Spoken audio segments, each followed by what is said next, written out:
Hello everyone. आज फिर आप सबका स्वागत है एमएस क्लासेस में और हम कंटिन्यू करेंगे एमसीक्यू सीरीज़, जिसमें आज हम डिस्कस करेंगे previous year MCQ from unit 2 which is current electricity. ठीक है, तो ये प्रीवियस ईयर है, काफ़ी इम्पॉर्टेंट क्वेश्चन है ये, जिन पर बच्चों का बेस सेट हो जाता है कि एग्ज़ाम में किस टाइप के क्वेश्चन पूछे जाते हैं।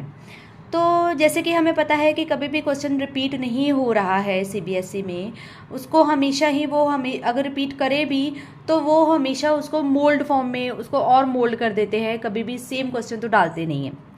तो यहाँ पर ये है कि आपको जो है डिफरेंट जो फॉर्मूलेज हैं, कैसे उस फॉर्मूले को क्रिएट करना है, ये सब चीज़ों का पता चलता है जब हम प्रीवियस ईयर अटेम्प्ट करते हैं। तो काफ़ी क्वेश्चन अपने एमसीक्यू डिस्कस किए हैं, आज हम कुछ करेंगे प्रीवियस ईयर एमसीक्यू। ठीक है, तो let us start. So first MCQ is the resistance of the metal wire increase with increase temperature on account of. ठीक है, जो है रेजिस्टेंस मेटल वायर की वो इंक्रीज होती है जब टेम्परेचर इंक्रीज किया जाता है। ठीक है, first option is decrease in free electron density, second option is decrease in relaxation time, third option is increase in mean free path, and fourth option is increase in mass of electron. तो सबसे पहले हमें इस question के लिए यहाँ पर देखना होगा जो की रेजिस्टेंस जो है किस फैक्टर के ऊपर डिपेंड करती है। सो अगर हम आर का फॉर्मूला देखें तो ये आ गया ml upon n e square tau A. ठीक है, ये फॉर्मूला है रो का, क्योंकि ये फॉर्मूला है हमारे पास आर का रेजिस्टेंस फाइंड करने का। Resistance is equals to rho l upon A होता है। ठीक, रो की वैल्यू होती है हमारे पास m n e square tau. ठीक है, तो रिलैक्सेशन टाइम के साथ पूछा है। ठीक है, तो फ्री इलेक्ट्रॉन डेंसिटी जो है, अगर हम देखें यहाँ पर जो ऑप्शन बी है डिक्रीज इन रिलैक्सेशन टाइम, तो रिलैक्सेशन टाइम डिक्रीज होने पर रेजिस्टेंस इंक्रीज हो गई, ये बिल्कुल यहाँ पर जो है ऑप्शन करेक्ट है। ठीक है, तो यहाँ पर ऑप्शन जो है B is correct. Okay, next MCQ is metre square per inverse per volt per second is SI unit of which of the following? Drift velocity, mobility, resistivity, potential gradient. तो यहाँ पर मोबिलिटी जो है वो that is B is a right option. यहाँ पर आपने देखना है रिलेशन मीटर स्क्वायर है पर वोल्ट पर सेकेंड। ठीक है, that is equals to, this is a formula for mobility, mobility is equals to V D upon E and this is equals to V D upon V per metre. V D के unit होते हैं metre पर second और ये हो गया we per metre, तो metre हो गया स्क्वायर। ठीक है, तो यूनिट बन गए मीटर पर वोल्ट पर सेकेंड। तो ये यूनिट जो है किसके हैं? मोबिलिटी के हैं। So B is a right option. Okay, third question करते हैं। Third question is a dimensions of block are 1 centimetre, 1 centimetre and 100 centimetre. एक आपको यहाँ पर ब्लॉक दिया है, ठीक है, उसकी डिमेंशन दी है 1 centimetre, 1 centimetre and 100 centimetre. Okay, if the specific resistance that means, तो स्पेसिफिक रेजिस्टेंस यहाँ पर कितनी दे दी है? 3 मल्टीप्लाई 10⁻⁻7 ओम मीटर। ठीक है, सो स्पेसिफिक रेजिस्टेंस हमें दे दी है यहाँ पर। स्पेसिफिक रेजिस्टेंस हो गई हमारे पास rho is equals to 3 multiply 10⁻⁻7 ohm metre.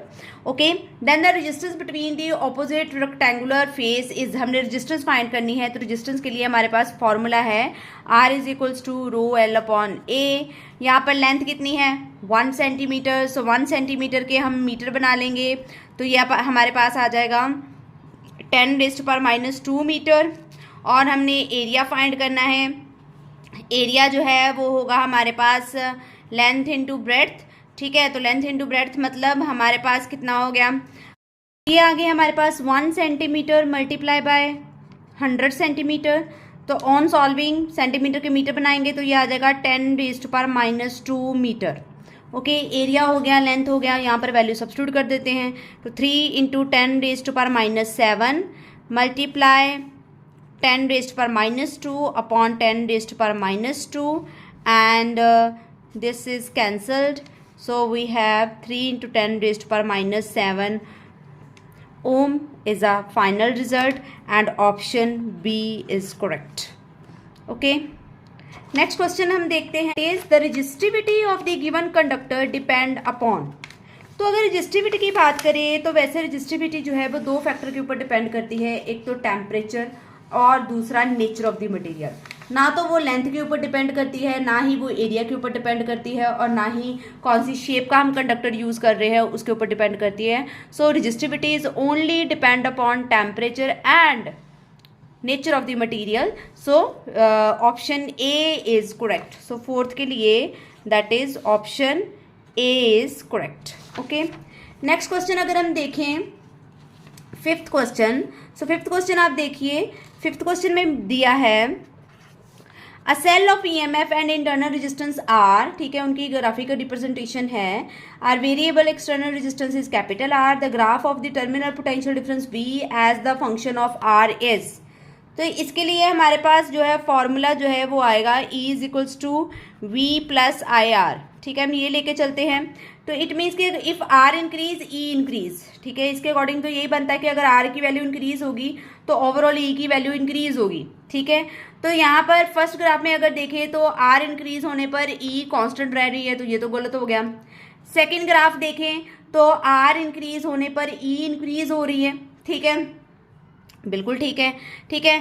Third जो है सी की बात करें, सी ऑप्शन की बात करें तो सी ऑप्शन में आर इंक्रीज होने पर ई डिक्रीज हो रहा है, ये तो गलत हो गया, ठीक है। एंड लास्ट डी ऑप्शन की अगर हम बात करें तो आर इंक्रीज होने पर ई इंक्रीज तो हो रही है, लेकिन आर की एक फिक्स वैल्यू है, ठीक है, आर इंक्रीज होने यहाँ पर जो ग्राफ दे रहा है वो अगर इन दोनों ग्राफ में से देखें कि कौन सा ग्राफ यहाँ पर करेक्ट होगा, तो हमारे पास जो सेल होता है उसकी एक पर्टिकुलर ईएमएफ होती है, ठीक है। आर इंक्रीज होने पर जो ई की वैल्यू जो इंक्रीज हो रही है, ठीक है, वो उस एक्सटेंट से इंक्रीज नहीं हो सकती।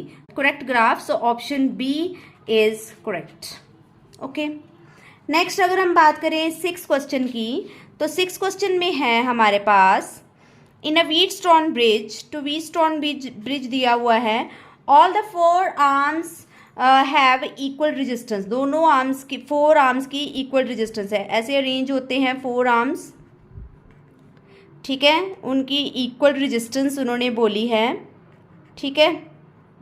इक्वल रेजिस्टेंस सभी के रेजिस्टेंस है आर आर आर आर, और गैल्वेनोमीटर जो जहाँ पर लगा है उसकी भी रेजिस्टेंस आर है। ओके, यहाँ पर कम्बिनेशन बन रहा है इनका सेटिंग, ठीक है। Then the equivalent resistance of the combination is, तो ये दोनों आपस में कम्बिनेशन होगी सीरीज में, ये दोनों आपस में कम्बिनेशन होगी सीरीज में, तो ये हो गई टोटल जो सीरीज कम्बिनेशन की रेजिस्टेंस होगी 2R, दोनों ही केसेस में 2R, ठीक है, फर्स्ट सर्किट में और सेकंड सर्किट में, और दोनों आपस में क्या हो गए, पैरेलल। सो ई पी जो है हमारे पास कितना आ जाएगा, R1 into R2 upon R1 plus R2, ठीक है। सो R1 इंटू R2 मतलब 2R into 2R upon 2R plus 2R मतलब 4R, ठीक है। R से एक R कैंसिल हो गए, ये कैंसिल हो गए, हमारे पास कितना बचा R, ठीक है। सो ये जो कॉम्बिनेशन की जो रेजिस्टेंस आ रही है equivalent resistance that is R, so option A is correct, ठीक। सो जो हमारा नेक्स्ट क्वेश्चन है that is a current carrying conductor, the ratio of the electric field and a current density at a point is called. हमने current, electric field और current density का जो ratio है वो किसके ऊपर जो है, रेशो किसके इक्वल होता है वो हमने बताना है। तो अगर आपने याद हो थ्योरी पोर्शन, तो जो हमने पढ़ा था कि J is equals to sigma E, ये रिलेशन हमने किया था, ठीक है। तो अगर हम बात करें E अपॉन J, ठीक है, E अपॉन J यहाँ पर पूछा है, E upon J that is electric field and current density, तो यहाँ पर E अपॉन J हमारे पास आ जाता है 1 अपॉन सिग्मा। तो 1 अपॉन सिग्मा हमारे पास क्या होता है, रो विच इज़ रेजिस्टिविटी। सो यहाँ पर ऑप्शन दिया है रेजिस्टिविटी, कंडक्टिविटी। अगर हम कंडक्टिविटी की बात करें तो कंडक्टिविटी यहाँ पर 1 E अपॉन J, तो E अपॉन 1 अपॉन सिग्मा को हम पुट कर सकते हैं rho. So option A is correct here, resistivity is a right answer. Okay, next question की अगर हम बात करें that is consider the current carrying wire in the shape of circle Note that as the current progress along the wire, the direction of J changes in exact manner, while the current I remains unaffected. The agent that is essentially responsible for is. पहले question के statement को अच्छी तरह से समझो।